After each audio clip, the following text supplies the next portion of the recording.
Eccoci qua ragazzi, bentornati sul canale e benvenuti sul canale per chi passa per la prima volta sotto questo video. Abbiamo il quadro clinico, se così si può dire, completo per parlare del nostro Napoli, indizi di mercato, nomi accostati appunto alla società Napoli per quanto riguarda il centrocampo.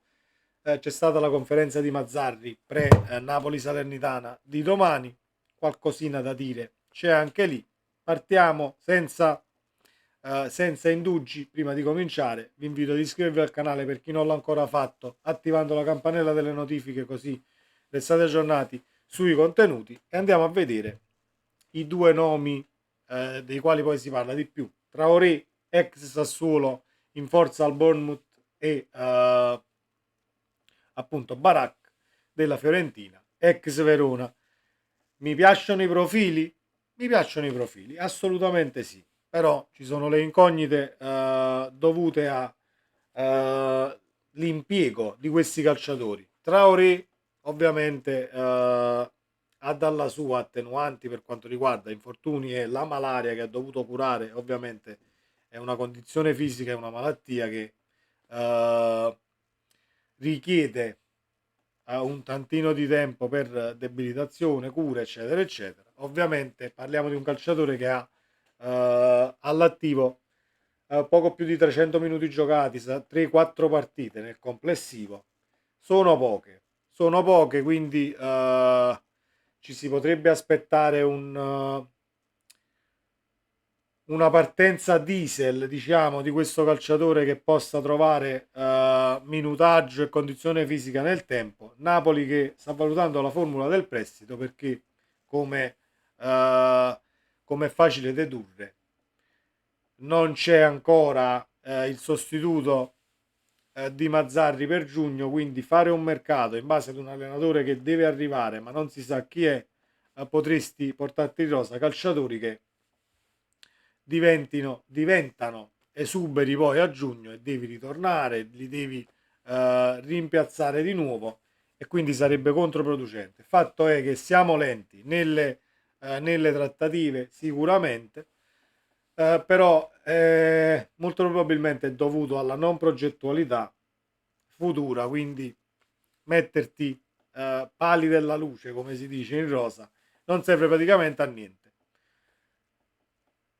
Traoré, ottimo profilo, centrocampista offensivo, centrale per lo più, trequartista, può giocare anche esterno alto a sinistra nel voler far rifiatare Kvaratskhelia, un po' un jolly come Elmas, ma tatticamente Elmas secondo me eh, era più ordinato, diciamo, di Traoré, che ha tutta la carriera, scusate, ha tutta la carriera davanti per migliorare anche da questo punto di vista. Il piedino c'è, l'inserimento c'è, eh, qualche gol anche tranquillamente nelle corde ce l'ha, salta l'uomo, calciatore che potrebbe servire assolutamente nella condizione in cui versiamo adesso. Barak della Viola, in una squadra dove io ho visto tante partite della Fiorentina, e Italiano sta schierando quasi tutti, quasi tutti. Non è una squadra che ha un 11 titolare fisso, soprattutto tra mediana e attacco. Barak ha trovato poco spazio. Allora io faccio due supposizioni: o tatticamente hai steccato l'acquisto e hai visto che non ti serve per apportare migliorie appunto a ciò che avevi già in rosa, oppure il Barak del Verona ha overprodotto un tantino e adesso è ritornato su livelli più bassi per quanto riguarda rendimento e fiducia che puoi dare al calciatore. Mi auguro che non sia così, e mi auguro che nel caso il Napoli eh, porti a buon fine questo colpo. Mi auguro che stia comprando il Barak del Verona, perché il Barak del Verona potrebbe migliorare la mediana e far la differenza anche in alcuni frangenti. È sempre un centrocampista offensivo, eh, incontrismo quanto basta per diciamo interpretare il ruolo. È stato schierato anche talvolta da centrocampista difensivo, però per lo più per vie centrali, quindi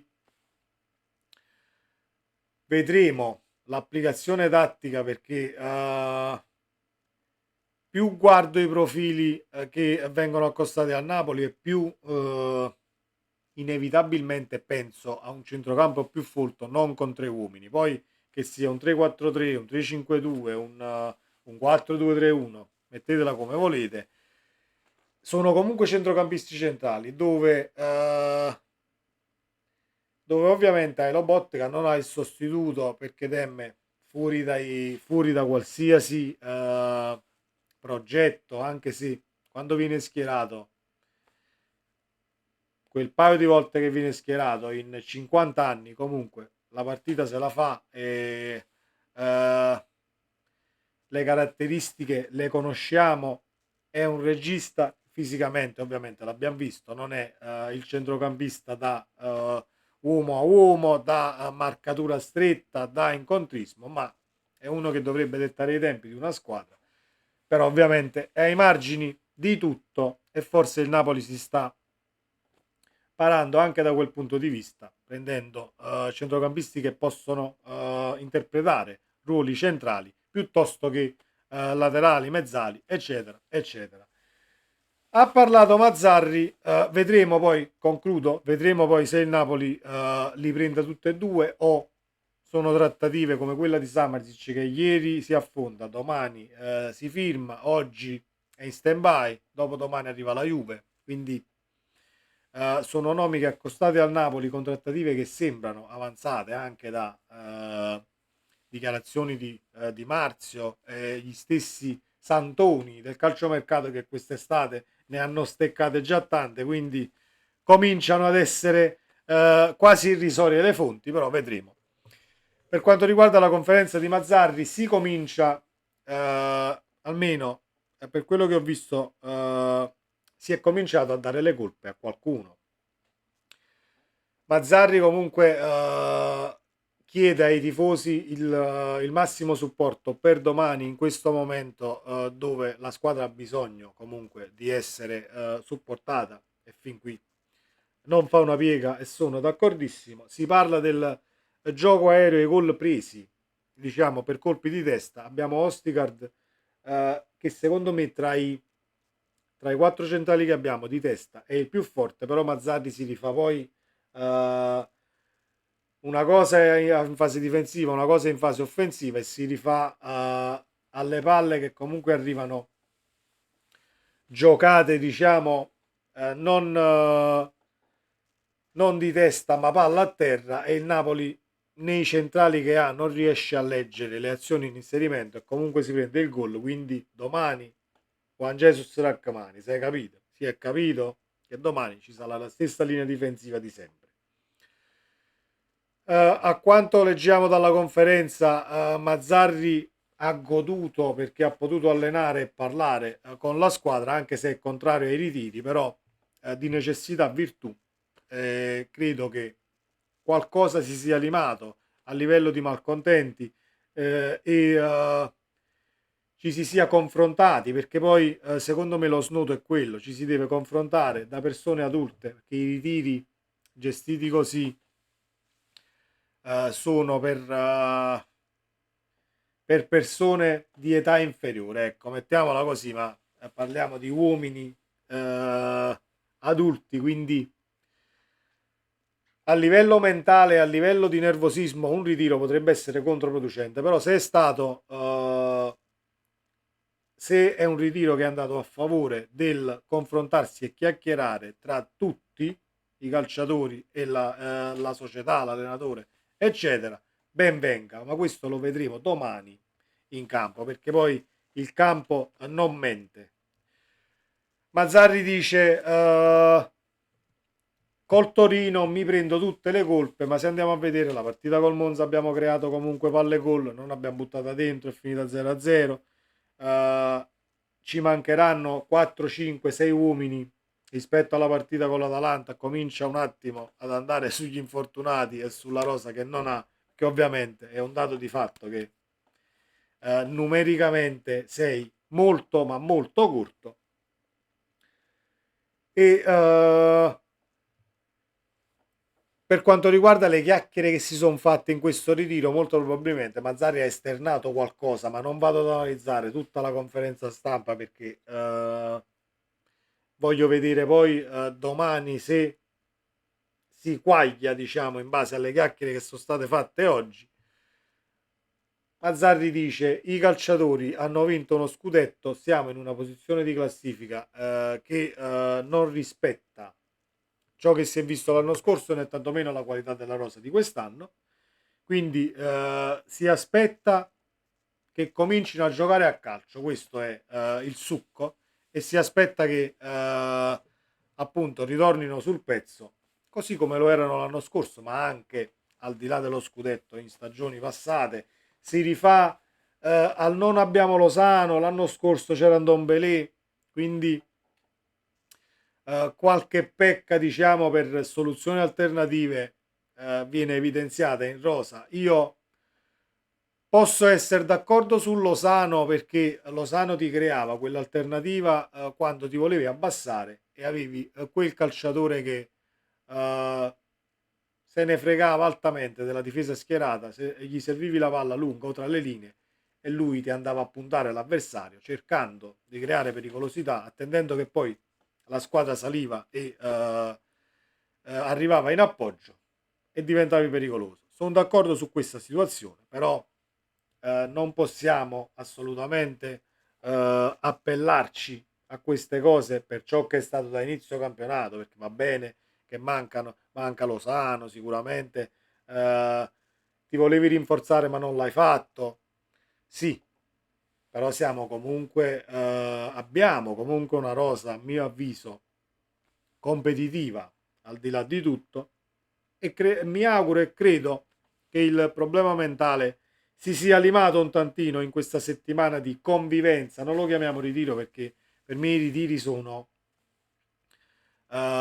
se fatti vanno strutturati in questa maniera, centro sportivo da prenotato, lontano da tutto e tutti, c'è solo il campo e il Napoli nella mente dei calciatori, ma no che prendono un albergo a Napoli, vado a fare allenamento a Castel Volturno, poi ieri 2 ore d'aria, tra virgolette, per salutare familiari, rivedersi con i figli, eccetera. O lo fai in maniera drastica, per me che non condivido come forma di come soluzione ecco ai problemi, però se lo devi fare o lo fai in maniera drastica o non lo fai proprio, ecco tutto qua. Quindi vedremo il campo cosa ci dirà domani. Le probabili formazioni, ragazzi, non ci vado sulle probabili formazioni perché potrebbe essere tutto e il contrario di tutto. Mazzarri non si è mai sbottonato né in passato né tantomeno oggi lo fa giustamente, giustamente, ovviamente, ribadisco io perché non dai vantaggi all'avversario. Si legge la stessa formazione con Raspadori centrale. Io mi auguro che si punti su Simeone. Mi auguro solo che si punti su Simeone e che sia fatta chiarezza su questa situazione Lindstrom perché non ne posso più. Hai un calciatore in rosa che potrebbe con continuità fare i buchi per terra e io continuo a ribadire che Lindstrom è un grande acquisto. O diventerà la meteora e lo perderemo e andrà a far bene poi nella prossima squadra, oppure bisogna dargli minutaggi. Io domani lo schiererei. Siedi uno dei due esterni e via. Lindstrom, Simeone, Quara. Benissimo. Lindstrom, Simeone, Politano. Lindstrom a sinistra. Bene. Nessun problema. Lindstrom al posto di Zielinski. Anche. Perché Lindstrom parte la carriera centro-sinistra in mediana. Che poi si accentra, crea scompiglio tra le linee. Ce le ha quelle caratteristiche. Quindi non vedo perché non poterlo provare anche in una posizione di mezzala. Poi a Mazzari le scelte, a chi fa allenamento tutta la settimana e li vede, le proprie considerazioni. Concludo con l'ultima cosa in base a una preparazione atletica che Mazzarri non denuncia ma dice Forse ci sono andato troppo pesante con Pondrelli e col Torino ne abbiamo pagate le conseguenze a livello di preparazione e di allenamenti fatti, forse qualcuno è sulle gambe. Fatto che implica una preparazione steccata dello staff che c'era prima, perché sei dovuto ritornare comunque su determinati fattori a livello atletico. Poi può darsi che sia assolutamente una cosa per pararsi Mazzarri e che non ci sia niente di vero. Vedremo, è al campo l'ardua sentenza. Sempre Forza Napoli, ragazzi, fatemi sapere la vostra qui sotto nei commenti. Ci vediamo nel prossimo video. Ciao.